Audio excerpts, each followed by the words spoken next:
فغطني الثالثة ثم أرسلني فقال اقرأ باسم ربك الذي خلق خلق الإنسان من علق اقرأ وربك الأكرم۔ دوستو، حضرت جبریل علیہ السلام رسول اللہ صلی اللہ علیہ وسلم کو پکڑ کر اپنے سینے سے لگاتے، بھینچتے اور چھوڑ دیتے۔ اس کی توجیہ تو آپ کے سامنے کل آ گئی۔ آج بس سوال یہ ہے کہ اس حدیث پاک سے یہ معلوم ہوتا ہے کہ جبریل کا یہ آنا سب سے پہلی مرتبہ آنا ہے، اور سب سے پہلی آمد میں رسول اللہ صلی اللہ علیہ وسلم پر اقرأ بسم ربک الذی، یہ 5 صورتیں نازل ہوئیں۔ اس میں کہاں تک لکھا ہوا ہے؟ اقرأ وربک الاکرم، آگے بھی ہے، یہیں تک ہے۔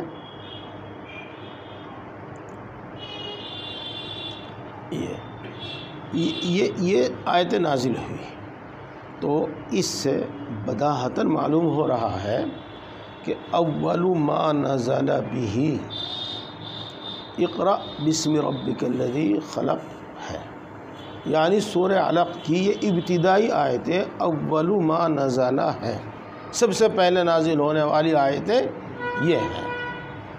اور ایک حدیث پاک پڑھیں گے آپ، حضرت جابر تعالیٰ عنہ، ان کے فرمان کے مطابق اول ما نزل یا ایھا المدثر قم فانذر وربک فکبر ہے۔ اور ایک آپ علامہ زمخشری رحمہ اللہ کا قول پڑھیں گے، وہ یوں کہتے ہیں کہ اول ما نزل وہ سورہ فاتحہ ہے۔ تو اول ما نزل کے بارے میں 3 روایتیں ہیں، تو ان میں تینوں میں کون صحیح ہے، اور اگر تینوں صحیح ہیں تو اس میں تطبیق کیا ہے؟ تو دیکھو، آپ میرا مزاج پہلے سے بھی سمجھتے ہیں اور اب بھی سمجھ گئے ہوں گے کہ بات کو بدکڑا نہ بنایا جائے، اور بات کو ایک بہت بھاری بھرکم سوال کی شکل میں پیش کر کے اور پھر اس کا حل پیش کیا جائے، یہ طریق اچھا نہیں ہے۔ تو یہ تینوں روایتیں ہیں، اور ان تینوں میں کوئی تعارض نہیں ہے، اور ان میں تطبیق ہے، بس سیدھی سی بات یہاں آ جائیے۔ اور وہ تطبیق یہ ہے کہ حقیقتاً اول ما نزل اقرأ بسم ربک الذی خلق ہے تمام ائمہ محدثین کے نزدیک۔ اور حضرت جابر رضی اللہ تعالیٰ عنہ جو اول ما نزل سورہ مدثر کو فرماتے ہیں، تو یہ یا تو وہ کسی لحاظ سے فرماتے ہیں، یا بس یہ ان کا علم ہے، ان کی اپنی معلومات ہیں، یا وہ کسی دوسرے لحاظ سے کہتے ہیں۔ اور وہ دوسرا لحاظ یہ ہو سکتا ہے کہ زمانے فترت کے بعد سب سے پہلی جو وحی آئی تھی وہ یا ایھا المدثر قم فانذر آئی تھی، جس کا قصہ انشاءاللہ آپ اسی میں پڑھیں گے، اسی آیت میں پڑھیں گے، اسی حدیث پاک میں پڑھیں گے۔ اور اس سے پہلے آپ کو سنایا بھی جا چکا ہے، وہی بار بار آیا ہے۔ رسول اللہ صلی اللہ علیہ وسلم تشریف لے جا رہے ہیں، اور آپ ایک آواز سنتے ہیں، دائیں بائیں دیکھتے ہیں، پھر آسمان کی طرف دیکھتے ہیں، تو کرسی پر بیٹھے ہوئے دیکھتے ہیں اسی فرشتے کو جو ان کے پاس غار حرا میں آیا تھا، لیکن آج وہ پورے ایسے بڑے جثے میں ہے کہ گویا کہ زمین و آسمان، مشرق و مغرب کا سب خلا انہوں نے بھر رکھا یہ ہے۔ تو رسول اللہ صلی اللہ علیہ وسلم فرماتے ہیں کہ میں ڈر گیا، مرعوب ہو گیا اور گھر آیا۔ بعض روایت میں تو ایسا آتا ہے کہ وہیں بے ہوش ہو گئے، لیکن پتہ نہیں ہے کیسی ہے روایت، لیکن بہرحال آپ گھر تشریف لائے، اور اس وقت یا ایھا المدثر نازل ہوئی۔ تو زمانے فترت کے بعد سب سے پہلی وحی یا ایھا المدثر قم فانذر وربک فکبر ہے۔ اور اس میں دوسری توجیحات بھی کی گئی ہیں، وہ یہ ہے کہ اقرأ بسم ربک الذی خلق خلق الانسان من علق، اس میں تو ایک تعلیم ہے کہ اللہ کے نام سے پڑھنا شروع کیجئے، اور اس میں احکام ہے۔ تو احکام کی جو آیت نازل ہوئی سب سے پہلے وہ یا ایھا المدثر ہے۔ دیکھو قم فانذر ایک وربک فکبر وثیابک فطہر والرجز فہجر ولا تمنن تستکثر ولربک فاصبر۔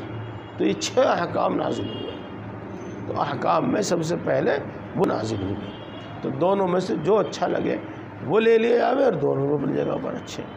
اور جہاں تک وہ علامہ زمخشری والی روایت ہے، وہ ابو میسرہ کے حوالے سے روایت کرتے ہیں، تو بات وہ یہ ہے کہ سورہ علق کی بھی ابتدائی چند آیتیں نازل ہوئی، اور سورہ علق کا جو آخر کا جو حصہ ہے، اس کے بعد کا جو حصہ ہے، وہ بہت بعد کا واقعہ بیان کرتا ہے۔ اور اسی طریقے سے سورہ مدثر میں بھی ابتدائی چند اول آیتیں نازل ہوئی، اور بعد کا جو مضمون ہے وہ بہت بعد کا مضمون ہے، جیسا کہ ان کی تفسیر سے معلوم ہوتا ہے۔ تو یہ پوری صورت نازل نہیں ہوئی، لیکن سب سے پہلے جو پوری صورت نازل ہوئی وہ سورہ فاتحہ ہی نازل ہوئی ہے۔ پوری صورت جو سب سے پہلے نازل ہوئی وہ سورہ فاتحہ نازل ہوئی۔ تو اول ما نزل تو سورہ علق کی پہلی آیتیں ہیں، اور فترت وحی کے بعد سب سے پہلی سورہ مدثر کی آیتیں ہیں، اور پوری صورت نازل ہونے والی سب سے پہلی سورہ فاتحہ ہے۔ اور میں نے عرض کیا تھا دوستو کہ میں اس کی تفسیر نہیں کروں گا آیت شریفہ کی، اس کی تفسیر اس کے مقام پر ہوگی، اور یہاں آنے والی ہر بحث کو چھیڑا جاوے اور اس کو پورا کیا جاوے تو سال بھر اسی آیت اسی حدیث پاک میں لگ جاوے گا۔ تو اس کو ہم چھوڑتے ہیں، اب آگے چلتے ہیں، اور آپ یہاں تک کا مضمون ذہن میں رکھ لیجئے گا، وَلَقَدْ خَشِيتُ عَلَىٰ نَفْسِي۔ حاصل اس کا یہ ہے کہ اس قصے کو لے کر یا ان آیتوں کو لے کر رسول اللہ صلی اللہ علیہ وسلم اپنے گھر تشریف لائے حضرت خدیجہ بنت خویلد رضی اللہ تعالیٰ عنہ کے پاس۔ جب آپ گھر پہنچے تو آپ کا حال یہ تھا کہ آپ کا دل پھڑک رہا تھا۔ دیکھو یرجفو کا ترجمہ کہا میں نے، دوسرا ترجمہ کر دیں گے آپ کا دل دھڑک رہا تھا۔ تو دھڑکنا پھڑکنا یہ ایک ہی بات ہے، اور یہ خوف کی علامت ہے، یہ خوف کی علامت ہے۔ پھر رسول اللہ صلی اللہ علیہ وسلم کی یہ حالت جب رفع ہو گئی تو آپ نے اپنی زبان سے فرمایا لقد خشیت علی نفسی۔ دیکھو میں یہاں آپ کو اپنا مزاج بتا دوں، اور میرا مزاج صحیح بھی ہو سکتا ہے، غلط بھی ہو سکتا ہے، آپ میری باتوں کے پابند نہیں ہیں، آپ کو ذرا مناسبت ہو جاوے گی مضامین سے، پھر آپ شروحات دیکھیے، کتابیں دیکھیے، اور جو آپ کو اچھا لگے آپ وہ لیجئے۔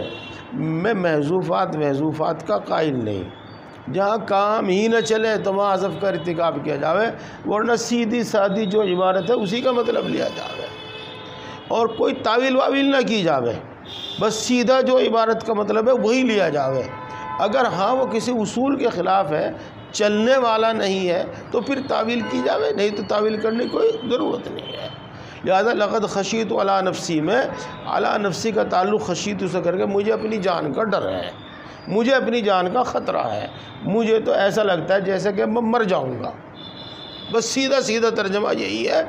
لقد خشیت علی نفسی کا یہاں پر نہ کوئی محذوف ماننے کی ضرورت ہے اور نہ کوئی تعویل کرنے کی ضرورت ہے، درمیانی باتیں ہم پھر لیں گے۔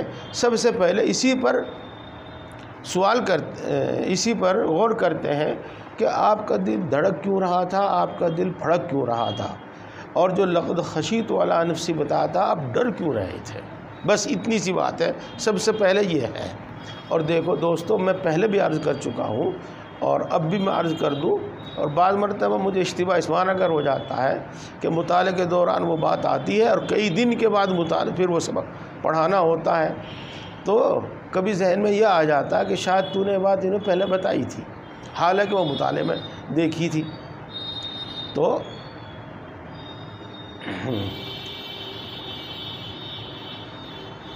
وہ بھول گیا میں کیا کہنا چاہ رہا تھا، جی ہاں، دل بھڑک رہا تھا، دل پھڑک رہا تھا، یہ چلو آ جائے گا ذہن میں۔ تو یہاں ایک دوسری بات اور سن لو تھی جب تک، یہاں تو ہے یرجف فؤادہ، اور اسی حدیث پاک میں آپ چلیں گے یونس اور معمر کی روایت میں وہ بوادرہ ہے، اور بوادر یہ بادرتن کی جمع ہے، اور بادرہ کہتے ہیں یہ گردن ہے، اس کے برابر میں یہ مونڈا ہے، اس گوشت کو بادرہ کہتے ہیں، شانے کا گوشت، مونڈے کا گوشت، کندھے کا گوشت۔ تو یہ بھی یہ پھڑک رہا تھا۔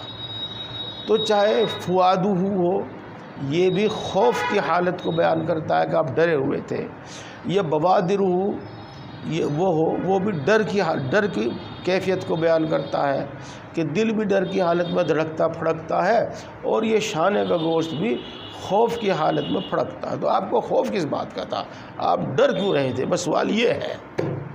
تو دیکھو، سب سے پہلے تو میں یہ اصول بتاؤں آپ کو، ایک انبیاء کرام علیہم السلام انسان ہی ہوتے ہیں، اور وہ کتنے ہی اعلیٰ مقام پر ہوں، کتنی ملکوتی صفات، روحانی صفات ان کی غلبہ کر جائیں، لیکن بہرحال ہوتے انسان ہی ہیں۔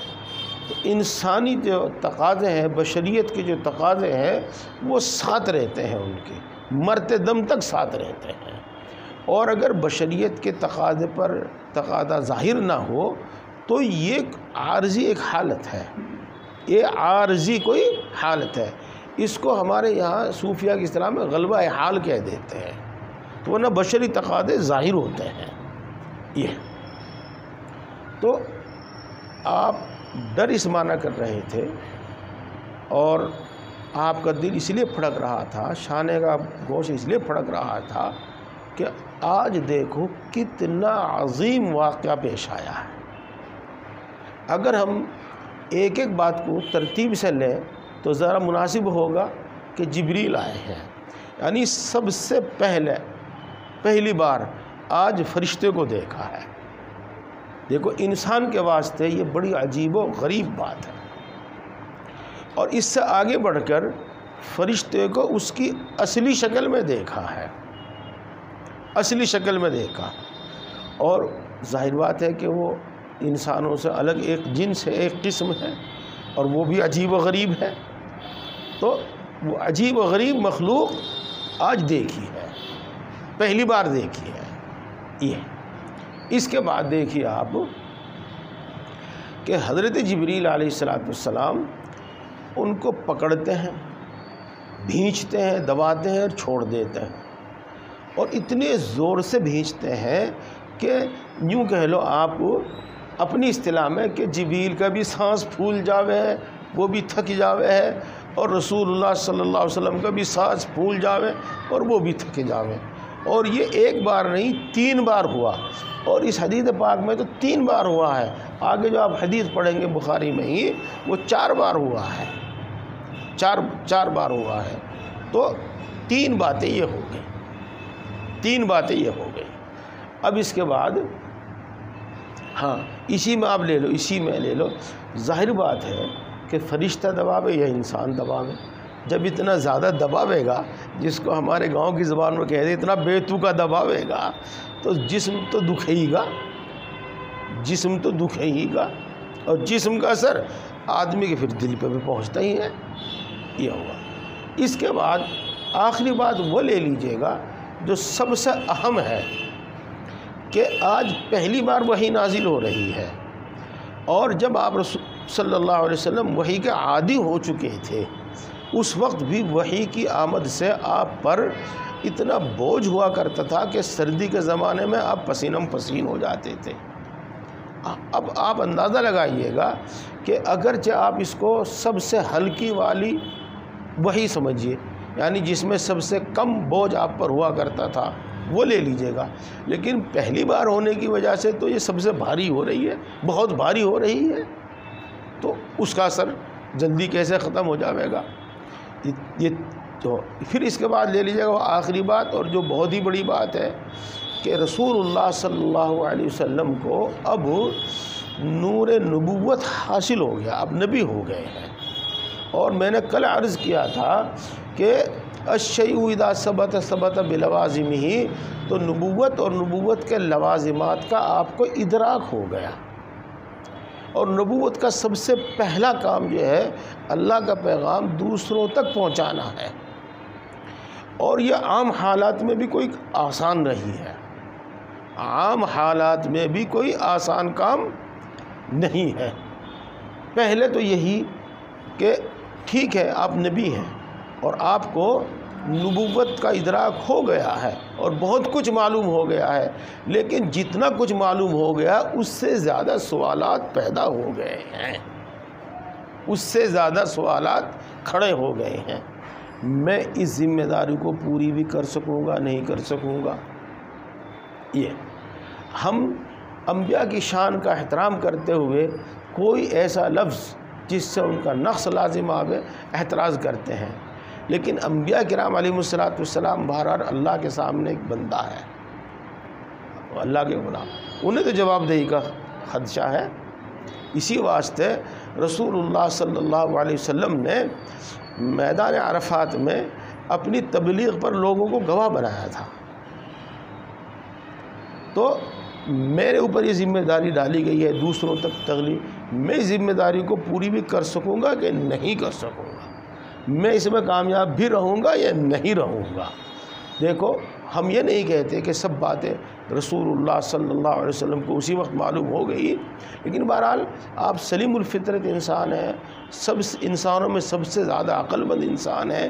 بہرحال ایسے بھی انبیاء گزرے ہیں کہ جن کی بات کسی ایک انسان نے بھی نہیں سنی، ایک انسان بھی ان پر ایمان نہیں لایا۔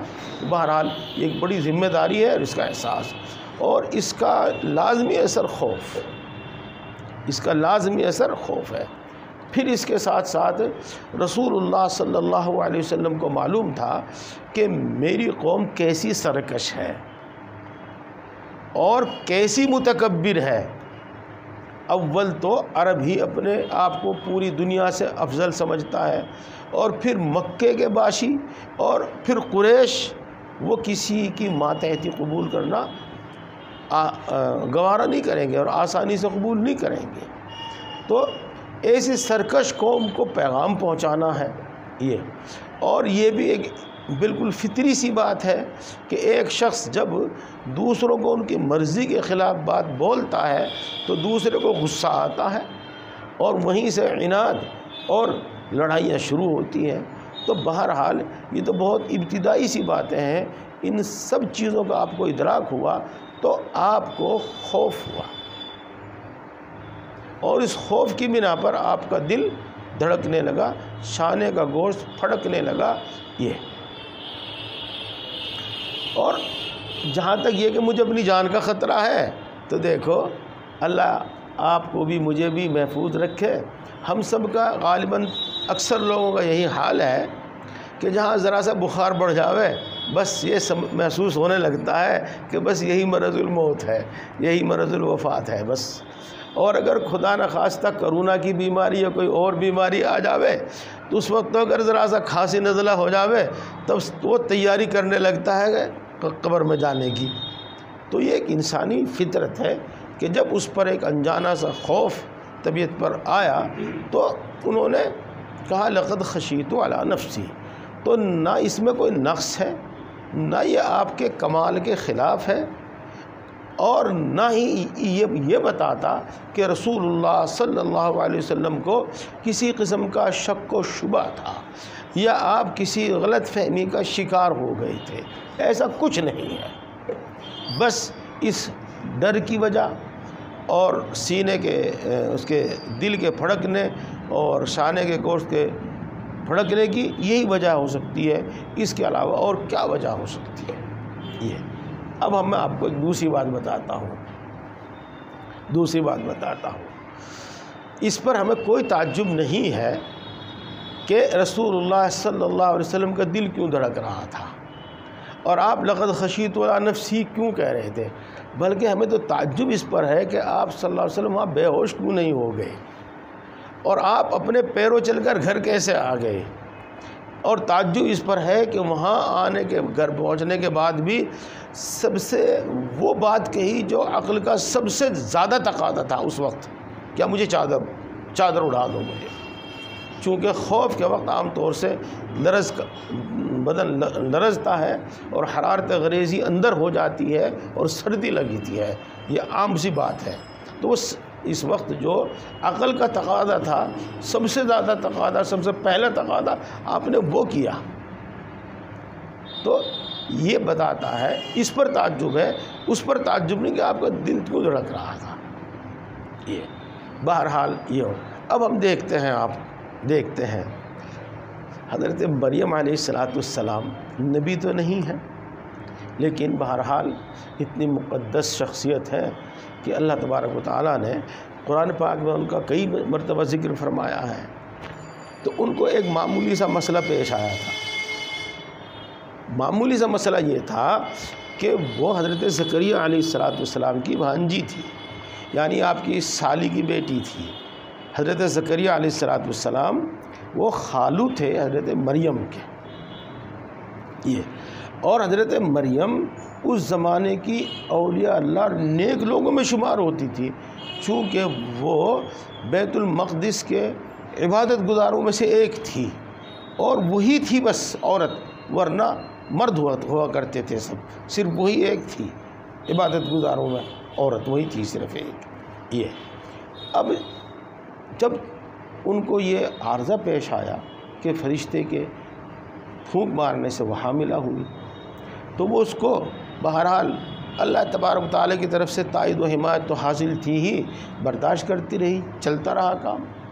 لیکن جب وہ چیز سامنے آ گئی، کیا یعنی بچہ، تو اس وقت ان پر کیا احساس غالب ہوا اور کیا خیالات غالب ہوئے۔ تو جو حضرت مریم علیہ السلام نے کہا تھا یا لیتنی مت قبل ھذا وکنت نسیا منسیا، کیا یہ درد ذہ کی تکلیف کی وجہ سے کہا تھا؟ ارے درد ذہ کی تکلیف تو عورتوں کے واسطے ایک روٹیشن کام ہے، معمول کا کام ہے، تکلیف ضرور ہوتی ہے، لیکن یہ تھوڑے ہی کوئی یا لیتنی مت قبل ھذا، اس سے بھی آگے بڑھ کر کہتے ہیں، آگے کیا ہے، وکنت نسیا منسیا۔ یہ دراصل یہ بات نہیں تھی، بات یہ تھی کہ بچے کی پیدائش پر وہ خیالات کا مجموعہ، اتنے خیالات نے ان کو گھیر لیا کہ میں اپنی قوم میں جاؤں گی، وہ میرے ساتھ بچہ دیکھیں گے تو مجھے بدکار کہیں گے، میرے بچے کو حرامی کہیں گے، یہ میں اس کو کیسے برداشت کروں گی۔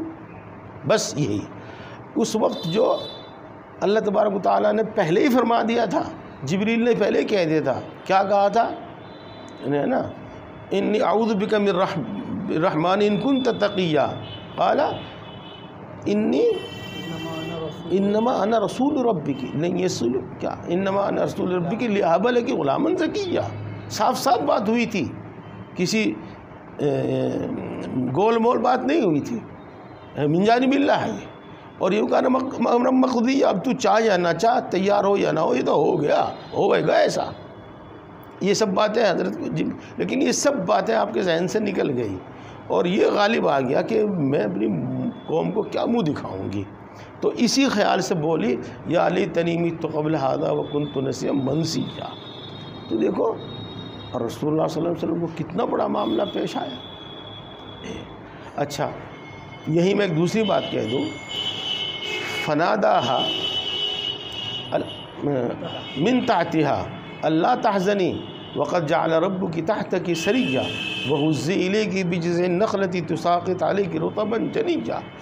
تو حضرت جبریل علیہ السلام نے اس طرح پکار کر وہ جو ذہن میں ایک سیلاب تھا خیالات کا، وہ ختم کر دیا، اور اس وقت جو اللہ کا پیغام ان کو سنایا، اگر فرشتے کے واسطے ہی سے سنایا، اس سے تسلی ہو گئی، اور وقرری عینا، اس سے تو اپنی آنکھیں ٹھنڈی کر۔ ہاں تو دیکھو یہ حالت بشری تقاضے سے ہے، بشری تقاضے سے ہے۔ اور چلو یہ تو مریم تھی، عورت تھی، نبی بھی نہیں تھی۔ موسیٰ علیہ السلام کا قصہ تو تمہیں یاد ہے ہی، جب اللہ تبارک و تعالیٰ نے پوچھا موسیٰ ہاتھ میں کیا لے رہا، انہوں نے کہا جی میری لاٹھی، پتے پتے جھاڑ لوں اس سے میں۔ اللہ تبارک و تعالیٰ نے فرمایا اسے زمین پہ گھیر دے، انہوں نے زمین پہ گھیر دی، اور وہ سانپ بن گیا، اژدہا بن گیا۔ تو بھائی موسیٰ علیہ السلام نے تو آگے دیکھا نے پیچھے دیکھا، منہ موڑ کے دیٹ ڈانک اتنے بھاگے پیچھے مڑ کے بھی نہیں دیکھا۔ اب یہ کیا چیز ہے سوائے اس کو کہ بشری تقاضا تھا، اور کیا کہہ سکتے ہیں اس کو؟ تو بہرحال رسول اللہ صلی اللہ علیہ وسلم پر آج اتنا عظیم واقعہ پیش آیا اور آپ کے طبیعت پر، عقل، دل پر اور جسم پر اتنا بھاری بوجھ پڑا، تو اس وقت اگر آپ کا دل پھڑک جاوے اور آپ تو اس میں کوئی تعجب کی بات نہیں ہے۔ لہذا ہم اس بحث کو یہیں پر ختم کرتے ہیں۔ یہ ہے، یہ تو بات ایک ہو گئی۔ اب دوسری بات میں پھر کہتا ہوں آپ کو، دوسری بات اور میں کہتا ہوں آپ کو، اس میں سے جو دل دھڑک رہا تھا یہاں تک تو بات چل جاوے گی وہ، لیکن لقد خشیت علی نفسی پر نہیں چلے گی وہ، اور کھینچ تان کے وہاں بھی لے جاؤ گے تو لے جائیو، کھینچ تان کے وہاں بھی جا سکتی ہے وہ۔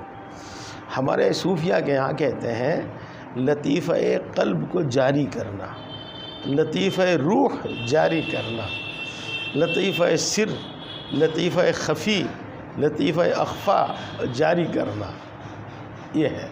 تو دراصل حضرت جبریل علیہ السلام عقل کا، علم کا جو نور ہے وہ سب یہی ہے قلب میں ہی، ایک لطیف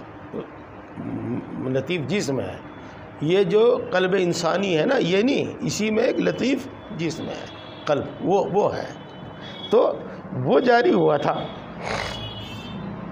حضرت جبریل کے دبانے سے، تو وہ دل اب تک دھڑک رہا تھا بس۔ لیکن بہرحال میں اس بارے میں وہ باتیں پسند ہی نہیں کرتا جو اسی میں نے آپ کے سامنے کہہ دی۔ یہ آخری بات وہ ہے دوسری۔ اب آگے چلتے ہیں۔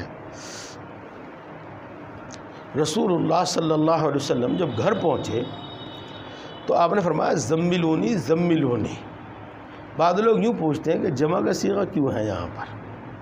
یہ تو دیکھو، تعویل اواویل تو کرنا بعد کی بات ہے۔ ہاں، مذکر کا تو صیغہ استعمال کیا گیا اور جمع کا صیغہ استعمال کیا گیا، تو ایسا ممکن ہے کہ وہاں پر کچھ غلام خادم بھی ہوں، اور مستورات میں آپ کی زوجہ محترمہ حضرت خدیجہ اور آپ کی بیٹیاں تو وہاں تھی ہی۔ اس واسطے جمع کا صیغہ استعمال کرنا اور اس میں مذکر کا صیغہ استعمال کرنا وہ اس وجہ سے ہو سکتا ہے۔ یہاں آئیے، فَزَمَّلُوهُ، یہاں میں آپ کو ایک بات بتاتا ہوں اور بڑی نکتے کی بات بتانا چاہتا ہوں، اور یہ اللہ تبارک و تعالیٰ کی طرف سے وہبی ہوتا ہے، عام طور سے سیکھنے سکھانے سے نہیں ہوتا۔ جن کے اندر صلاحیت نہیں ہوتی اگر ان کو سکھایا جاوے تو اور فساد بڑھ جاتا ہے۔ عام طور سے آپ اپنے گھروں میں دیکھنا، اپنی مستورات میں دیکھنا، اپنے اڑوس پڑوس میں دیکھنا کہ جب کوئی ایسا واقعہ ہو جاتا ہے تو اس کے اس طرح لپٹ جاتے ہیں مرد اور بھائی کیا ہو گیا بھائی، ارے کیا ہو گیا بھائی، حالانکہ اس کو جس چیز کی ضرورت ہے وہ مہیا نہیں کرتے، بس اس سے واقعہ پوچھنے کے طرف پہ ہوتے ہیں۔ لیکن یہاں تو معلوم ہوتا ہے کہ کسی نے آپ سے پوچھا ہی نہیں کہ آپ کو کیا ہو گیا۔ ہاں، انہوں نے سب نے، آپ نے فرمایا مجھے چادر اڑا دو، انہوں نے چادر اڑا دی۔ عقل کا تقاضا بھی یہی ہے کہ اب تو یہ پریشان ہے، آپ ان کو آرام کر لینے دیجیے گا۔ جب یہ اپنی حواس ان کے بحال ہوں گے تب ان سے بات پوچھ لی جائے گی۔ اس لیے انہوں نے حتیٰ ذاب عنہ الروع، دیکھو ہم نے صاف صاف کہا تھا کہ خوف کی وجہ سے تھا، تو روع خوف یہاں آ ہی گیا، اس میں اب کوئی بات ہی نہیں رہی۔ فقال لخدیجۃ واخبرها الخبر، یہ آپ سب ہو گیا ہے۔ فقالت خدیجۃ کلا، آپ یہاں سب سے پہلے تھوڑا سا تعارف حضرت خدیجہ رضی اللہ تعالی عنہ کا سن لیجیے گا۔ حضرت خدیجہ رضی اللہ تعالی عنہ رسول اللہ صلی اللہ علیہ وسلم سے 15 سال بڑی تھی اور انتہائی فہیم اور مالدار یہ عورت تھی، اور زمانے جاہلیت میں بھی بہت سے وہ حضرات تھے جو اس زمانے کی برائیوں سے دور تھے، جیسے بت پرستی، شراب نوشی، بے حیائی وغیرہ وغیرہ، تو حضرت خدیجہ رضی اللہ تعالی عنہ بھی انہی میں سے تھی، انہی میں سے تھی یہ۔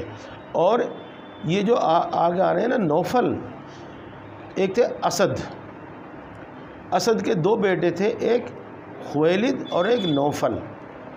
تو ورقہ تو تھے نوفل کے بیٹے اور اسد کے پوتے، اور خدیجہ یہ تھی خویلد کی بیٹی اور اسد کی پوتی۔ یہ ہے رسول اللہ صلی اللہ علیہ وسلم سے جب ان کا نکاح ہوا تو آپ صلی اللہ علیہ وسلم کی عمر 25 سال اور ان کی عمر 40 سال تھی، اور ہجرت سے 3 سال پہلے ابو طالب کے انتقال کے کچھ ہی دنوں کے بعد ان کا انتقال ہوا۔ رسول اللہ صلی اللہ علیہ وسلم ان کی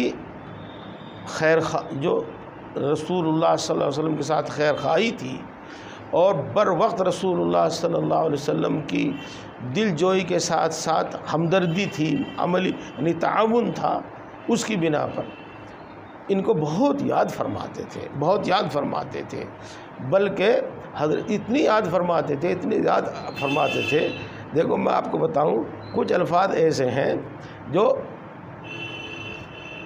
بے ادبی میں شامل نہیں ہوتے، صرف ان میں اتنی کمی ہے کہ وہ ہمارے گاؤں کے ہیں، ہاں باقی بے ادبی میں شامل نہیں ہوتے۔ وہ اتنا محبت فرماتے تھے اور اتنا ذکر فرماتے تھے کہ عائشہ چڑ جاتی تھی حضرت خدیجہ کا ذکر سن کے۔ پڑھا گئی آپ لوگوں نے یہ؟ ہاں چڑ جاتی تھی، یہی لفظ بولے تھے۔ اچھا اپنے انداز میں بتا، نہیں حدیث میں آتا ہے، وہ تو حدیث میں آتا ہے، حدیث میں آتا ہے۔ تو چڑ جاتی تھی حضرت عائشہ رضی اللہ تعالی عنہ، اور حضرت خدیجہ رضی اللہ تعالی عنہ سے اتنی محبت تھی کہ آپ جب کبھی بکری وغیرہ ذبح کرتے کسی وجہ سے تو حضرت خدیجہ رضی اللہ تعالی عنہ کی جو سہیلیاں تھی ان کو پہنچایا کرتے تھے، ان کو پہنچایا کرتے تھے۔ اور مجھے اس وقت صحیح سے یاد نہیں ہے، مجھے ایسا یاد پڑتا ہے کہ حضرت خدیجہ رضی اللہ تعالیٰ عنہ کے ذکر پر کبھی آپ آبدیدہ بھی ہوئے ہیں۔ یہ تو اتنی محبت حضرت خدیجہ رضی اللہ تعالیٰ عنہ سے تھی۔ اور وہ ایک حدیث پاک میں نے آپ کو سنائی تھی، حضرت مولانا مسیح اللہ خان صاحب نے لکھا ہے یہ واقعہ، میں نے اور کہیں نہیں دیکھا، کہ رسول اللہ صلی اللہ علیہ وسلم غار حرا میں نبوت ملنے کے بعد بھی تشریف لے جاتے تھے، یعنی زمان فترت میں بھی تشریف لے جاتے تھے۔ تو زمان فترت میں نہ کہیے بلکہ نبوت کے بعد بھی تشریف لے جاتے تھے، یوں کہیے گا۔ تو ایک مرتبہ رسول اللہ صلی اللہ علیہ وسلم غار حرا میں تھے اور کئی دن ان کو وہاں ہو گئے تھے، تو حضرت خدیجہ کھانا لے کر وہاں جا رہی تھی۔ حضرت جبریل رسول اللہ صلی اللہ علیہ وسلم کے پاس پہنچے اور فرمایا کہ خدیجہ آ رہی ہیں، آپ کا کھانا لے کر خبر دی، اور یہ کہا کہ اللہ نے ان کو سلام کہا ہے۔ یہ ہے حضرت خدیجہ بنت خویلد رضی اللہ عنہ۔ انہوں نے کہا کلا، ہرگز نہیں۔ دیکھو یہ ایک انتہائی بلیغ طریقہ ہے، بلیغ طریقہ ہے کہ سب سے پہلے وہ سب کچھ رد کر دیا جاوے جو اب تک کہا گیا ہے، جو سوچا گیا ہے، کسی نے کہا ہے، کسی نے سوچا ہے، وہ سب رد کر دیا جاوے۔ کلا، حرف ردا، ہرگز نہیں۔ پھر واللہ، آپ قسم کھاتے ہیں، قسم کھاتے ہیں، ما یخزیک اللہ ابدا، اللہ تبارک و تعالیٰ کبھی بھی، ابداً کا ترجمہ کر رہا ہوں میں، کبھی بھی آپ کی نصرت نہیں چھوڑیں گے، آپ کی نصرت و مدد کبھی بھی نہیں چھوڑیں گے۔ میں نے رسوا کرنا ترجمہ نہیں کیا، کیا ترجمہ کیا؟ رسوا نے آپ کی نصرت و مدد کبھی نہیں چھوڑیں گے۔ اصل میں جب آدمی کو نصرت کی ضرورت ہو اور اس وقت اس کی نصرت نہ کی جاوے حتیٰ کہ وہ ناکام ہو جاوے، یہ ہے خذلان، اس کو کہتے ہیں خذلان۔ کبھی بھی آپ کی مدد نہیں چھوڑیں گے، ہر موقع پر ضرور آپ کی مدد کریں گے، اس لیے آپ کو گھبرانے کی کوئی ضرورت نہیں ہے۔ اچھا، یہ تو محض تسلی بخش الفاظ اتنے بھی کافی تھے، تسلی دینے کے لیے اتنے الفاظ بھی کافی تھے، لیکن آپ یہیں نہیں رکی، بلکہ تاکہ رسول اللہ صلی اللہ علیہ وسلم کو خوب تسلی ہو جاوے تو اس کی دلیل اور اس کے اسباب بیان کیے۔ اور یہاں بھی آپ سمجھ لیجئے گا کہ یہ ایک فطری چیز ہے، دوسرے کے تسلی دینے سے بہت تسلی ہوتی ہے انسان کے دل کو، بڑا سکون ملتا ہے، بلکہ نفسیات کے جو ماہر ہیں وہ جانتے ہیں ان چیزوں کو۔ ایک واقعہ لکھا ہے کہ حضرت تھانوی رحمۃ اللہ علیہ بیمار تھے، گڑھی پختہ میں ایک طبیب تھے، تو تھانہ بھون سے اپنے خادم کے ہاتھ نیازی تھے، ایک قارورہ بھیجا ان کے طبیب صاحب کے پاس۔ قارورہ آپ جانتے نہیں ہوں گے، وہ پیشاب بھیجتے تھے صبح صبح کا، اس کو دیکھ کے وہ بیماریاں معلوم کر لیتے تھے۔ تو انہوں نے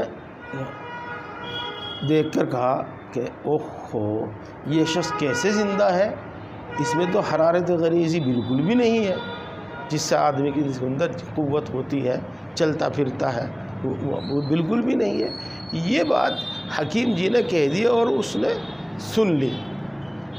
اب وہ کتنا بھولا انسان تھا کہ جو کچھ رپورٹ یا نسخہ وغیرہ لے کر آیا وہ تو دے دیا حضرت کو، اس کے ساتھ یہ جملہ بھی نقل کر دیا کہ حضرت طبیب یہ کہہ رہے تھے کہ یہ شخص کیسے زندہ ہے اور اس میں تو حرارت غریزی بالکل ہے ہی نہیں۔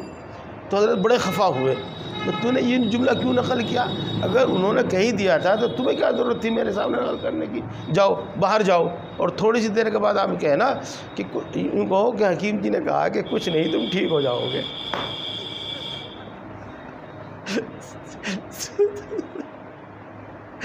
تو دیکھو دوسرے کے تسلی الفاظ سے کتنی تسلی ہوتی ہے۔ اسی واسطے عیادت بڑی عبادت ہے اور سنت ہے۔ تو اسی پر اکتفا نہیں کیا، بلکہ آپ کی تسلی کے واسطے کچھ دلیل گویا کے بیان کی۔ اِنَّکَ لَتَصِلُ الرَّحِیمَ، آپ صلہ رحمی کرتے ہیں، رحم کے جو رشتے ہیں آپ ان کو جوڑتے ہیں، ان سے تعلق برقرار رکھتے ہیں، بحال رکھتے ہیں، بلکہ تعلق ٹوٹ جانے کے بعد اس کو جوڑ دیتے ہیں۔ اور یہ تعلق جوڑنا توڑنا سے ویسے نہیں ہوتا بھائی، کچھ خرچ کر کے ہو، کچھ خرچ کر کے ہو، اور اسی طریقے سے ان کی باتیں برداشت کر کے ہوتا ہے۔ اور توڑنے کے واسطے تو کسی چیز کی ضرورت ہے ہی نہیں رہتی۔ یہ ہے، دیکھو نیچے لکھا اے تحسن الی اقربائک وتحمل الکلہ۔ دیکھو تحمل کے معنی تو اٹھانے کے ہیں، اور کلہ کے معنی آتے ہیں بوجھ۔ آپ بوجھ اٹھاتے ہیں، بوجھ اٹھانے کا کیا مطلب یہاں ہے؟ وہ انسان جو معاشرے میں اتنے لاچار اور بے بس ہوتے ہیں کہ وہ اپنا خود کچھ نہیں کر سکتے اور دوسروں پر بوجھ بنے رہتے ہیں، وہی ان کی خوراک کا انتظام کرتے ہیں، وہ اس کی پوشاک کا انتظام کرتے ہیں، غرض وہی ان کی تمام ضروریات کا انتظام کرتے ہیں۔ تو آپ ایسے لوگوں کو اٹھاتے ہیں، یعنی ایسے لوگوں کا بوجھ برداشت کرتے ہیں، ایسے لوگوں کا آپ خرچ برداشت کرتے ہیں۔ وَتَحْمِلُ الْكَلَّ وَتُكْسِبُ یا تَكْسِبُ الْمَعْدُومَ۔ یہ پہلے آپ سمجھ لیجیے گا معدوم کس کو کہتے ہیں۔ معدوم کا ترجمہ کر لو محروم، اور محروم کا مطلب ہے کہ جس کے پاس کچھ نہ ہو۔ یہ تو اس کا ایک لازمی سے ترجمہ ہے، اور یوں بھی بعض لطیفے بیان کر دیتے ہیں، اور وہ اگرچہ حقیقت واقعہ سے ان کا کوئی تعلق نہ ہو لیکن مزیدار ضرور ہوتے ہیں وہ۔ تو یوں کہتے ہیں کہ جب آدمی کا وجود ہوتا ہے تو کم سے کم اس کی تقدیر کا رزق تو اس کے پاس پہنچ ہی جاتا ہے کسی نہ کسی طریقے سے۔ تو بعض مرتبہ مال کسی آدمی کو یوں سمجھ لیتا ہے کہ وہ موجود ہی نہیں ہے، تو معدوم ہے، اس لیے اس کے پاس بالکل نہیں جاتا۔ یہ ہے، تو آپ فقیر اور محتاج لوگوں کو کماتے ہیں، ان کے لیے کماتے ہیں، ان کے لیے آمد کا ذریعہ آپ ہیں۔ دیکھو حضرت نے لکھا، حضرت مولانا مسیح اللہ خان صاحب نے کہ دونوں صورتیں ہو سکتی ہیں، ممکن صورتیں، اپنے پاس جو کچھ ہے آدمی وہ دے دے، اور جو نہ دے سکے تو کسی سے دلوا دے، کسی سے سفارش کر دے دلوا دے۔ تو آپ یہ کرتے ہیں۔ وَتُقْرِ الضَّيْفَ، اور آپ مہمانوں کی مہمان نوازی کرتے ہیں، اور اس زمانے میں تو مہمان نوازی کوئی بڑی چیز نہیں، بلکہ میں آپ لوگوں کو بھی اور جہاں تک میرا پیغام پہنچے ان لوگوں کو بھی کیوں کہوں گا، ذرا مہمان نوازی میں ہاتھ ہلکا رکھا کرو، ہاتھ ہلکا رکھا کرو۔ اتنا خرچ تمہارے گھر کا اپنا نہیں ہے جتنا خرچ مہینے میں مہمانوں کا ہے، اور وہ خرچ مہمانوں کا نہیں ہے، وہ خرچ دراصل اپنی ناک کا ہے۔ ان پر جو خرچ کرتے رہتے ہیں فخر اور ریا اور نمود کے واسطے۔ تو اس زمانے میں مہمانوں کی مہمان نوازی کی یہ شکل نہیں ہوتی تھی، بلکہ مہمانوں کی مہمان نوازی کی عام طور سے یہ شکل ہوتی تھی کہ کوئی مسافر ہے، کوئی کسی قبیلے سے چل کر آیا ہے وغیرہ وغیرہ، تو کسی بھی طریقے سے آیا، اس کو نہ کوئی جان ہے نہ پہچان ہے، اس کو کھانا کھلایا جائے، تو آپ ایسے نووارد لوگوں کو کھانا کھلاتے ہیں۔ وَتُعِينُ عَلَى نَوَائِبِ الْحَقِّ، اور آپ قدرتی آفات پر، نوائب نائبتن کی جمع ہے، آفت کہتے ہیں، قدرتی آفات پر لوگوں کی مدد کرتے ہیں۔ دیکھو قدرتی آفات بہت ساری ہو سکتی ہیں، مثال کے طور پر کسی سے قتل خطا ہو گیا، اس پر دیت واجب ہو گئی۔ مثال کے طور پر کسی کا مال ضائع ہو گیا، ڈوب گیا، آگ لگ گئی، اچانک کسی موت کی وجہ سے، آفت کی وجہ سے اس کے مویشی وغیرہ مر گئے ہیں، تو بہرحال بہت ساری ایسی آفتیں انسان پر آتی رہتی ہیں کہ جن کے بعد وہ بالکل خالی ہاتھ کھڑا رہ جاتا ہے، تو آپ ایسے لوگوں کی مدد کرتے ہیں۔ اب یہ باتیں ہو گئی، کیا باتیں ہوئی ہے؟ 1 2 3 4 5، یہ 5 کام ہوئے، یہ 5۔ تو آپ یوں سمجھیے گا کہ اس زمانے میں بھی یہ کام اعلیٰ درجے کی عبادت اور بہت اونچا کام سمجھا جاتے تھے، اور ایسے کام جو اللہ تبارک و تعالیٰ کو راضی کرنے والے ہوتے تھے، یعنی یہ تعلیمات اس زمانے تک چلی آ رہی تھی، انبیاء کرام علیہ السلام کی تعلیمات، اور یوں کہ لو دین ابراہیم کی تعلیمات چلی آ رہی تھی، اور ان کو وہ لوگ بھی اعلیٰ درجے کی عبادت سمجھتے تھے، اور اس کا سبب سمجھتے تھے کہ اللہ تبارک و تعالیٰ ان کی نصرت کرے گا اور ان کی مدد کرے گا انکار خیر کی وجہ سے۔ یا کیا وقت ہوا؟ اچھا، بس میں اسے ہی چھوڑتا ہوں، آگے پھر انشاءاللہ چلیں گے۔ بس اتنی بات میں آپ کو کہہ دوں کہ جب آپ غور کریں گے، اور آج میں آپ کو متوجہ کر رہا ہوں، 24 گھنٹے تک آپ غور کیجئے گا کہ رفاہی کاموں میں سے کون سا کام ایسا ہے جو رہ گیا ہو؟ رفاہی کاموں میں سے کون سا کام ایسا ہے جو اس میں نہ آیا ہو؟ اب یہ بات کتنی جامع بات ہے یہ۔ اچھا، اس کے ساتھ اب آپ یہ سمجھ لیجئے گا کہ مسلمانوں کو چاہیے جہاں وہ مدارس، مساجد وغیرہ نیک کاموں میں بڑھ چڑھ کر حصہ لیتے ہیں، بڑی بڑی رقمیں خرچ کرتے ہیں، تو وہ رفاہی کام بھی کریں، اور ضرور کریں، نہیں ضرور بھی ضرور کریں۔ اور ان میں وقف تو جس نیت سے کیا ہے وہ اس میں کام کرے گا، اور رفاہی کام اس سے الگ ہوتا ہے، اور وہ رفاہی کام بلا کسی مذہب و ملت کے امتیاز کے سب کے لیے کریں، سب کے لیے۔ اور اس کے واسطے اگر تھوڑا تھوڑا فنڈ جمع کر کے اور کوئی جماعت بنا لی جاوے، کوئی مرکز بنا لیا جاوے، تو وہ زیادہ مفید ہوتا ہے۔ لیکن مشکل یہ آ گئی ہے کہ جہاں پر کوئی جماعت بنتی ہے، کوئی فنڈ جمع ہوتا ہے، تو وہاں پر صدر بننے کی دوڑ میں صدر بننے کی قطار اتنی لمبی ہوتی ہے کہ وہ بستی سے بھی باہر تک پہنچ جاتی ہے، اور پھر جو شخص اس پر بیٹھتا ہے تو وہ اژدہا کی طرح اس پر ایسا چمٹ جاتا ہے کہ مرتے دم تک اس کو چھوڑنا نہیں چاہتا۔ لہذا ایسا نہ بھی کر کے جب نہیں چلتا کام تو ایسا نہ بھی کر کے انفرادی طور پر وقتی طور پر آدمی کچھ پیسہ جمع کرے اور اسی وقت اس کو خرچ کر دے، کچھ پیسہ جمع کرے اور اسی وقت اس کو خرچ کر دے۔ مثال کے طور پر موسم ہے جس میں آنکھیں بن سکتی ہیں، تو آپ کچھ فنڈ جمع کیجیے گا اور 20 30 40 50 100 جتنے کی وہاں کی آنکھیں بنوا دیجیے گا آپ۔ سردی کا موسم ہے، آپ ان کو کپڑے پہنچوا دیجیے گا، جوتا پہنچوا دیجیے گا، بستر پہنچوا دیجیے گا۔